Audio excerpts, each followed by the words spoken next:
Hello, good morning mga kamoto. So ngayong umaga quick review lang tayo ng mic, ng generic mic from M3 Moto. Na ito ngayon yung ginagamit ko. I-review natin kung quality ba siya o hindi. So before that, intro muna.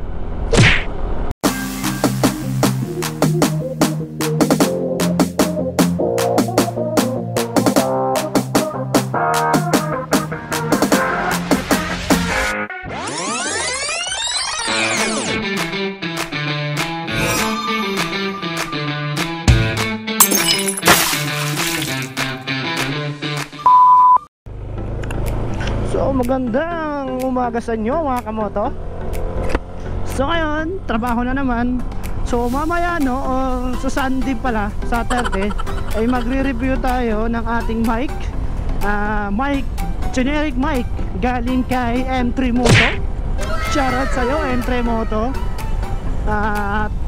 I-review natin kung ano ba yung quality ng mic na to.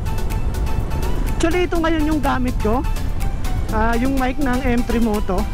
So kayo na lang maghusga mga kamoto kung maganda ba yung audio na, yung quality niya. Wala bang mga static na pumapasok. Ano ba yung static? Yung kagaya nito. Yun, yung kagaya niyan. Parang nawawala yung signal. Diba? Dapat walang ganyan. Kayo nang maghusga mga kamoto, kung okay ba yung quality. Pero based naman sa mga nag-review ng generic mic from M3 Moto, ay lahat naman ay magaganda. Magagandang review, sa halagang 100 pesos meron ka ng quality mic, diba? Sa pagmo-motovlog.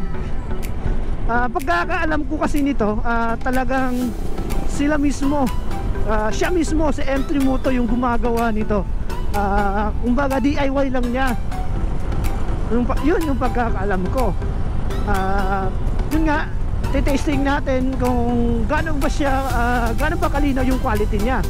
So ito ngayon, tingnan nyo yung pagkakaiba pag naka-open visor at saka naka-close yung visor. So ngayon ay close yung visor ko. Check 1, 2, 3, 1, 2, 3, check.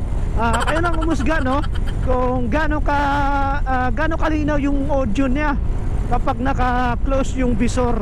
Ito ngayon kasi naka-close ngayon yung visor ko. Diyan yung quality ng mic, naka-close siya. Try naman natin open visor. I-open natin yung visor natin ng helmet natin kung ano yung quality ng audio niya. Try natin. Hey, mic check. Hey. Yun ngayon naka-open visor tayo. Open visor, aso. Naka-open visor tayo ngayon. Kayo humusga kung may pagkakaiba ba kapag naka-open visor at saka naka-close yung visor ng helmet natin. Kung ano ba yung mas quality.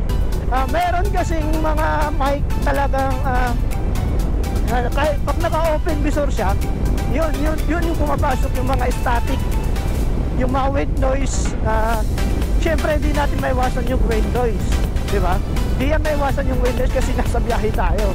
Pero dapat makuha niyang wind noise or yung mahagilap ng wind noise is hindi masyadong malakas na wind noise, Dapat yung tama-tama lang, yung nadidinig pa rin yung audio mo, yung boses mo, yung naririnig yung boses mo. So yan, open visor to. Kayo nang humusga kung anong pagkakaiba. So mga Saturday or Sunday rin magre-review tayo. I-compare natin ang pagkakaiba ng generic mic ng M3 Moto at saka yung generic mic from Lazada na nabili ko dati. Support natin ng M3 Moto. So kung gusto nyo umorder, PM nyo lang po ang M3 Moto. Ito po yung page nila.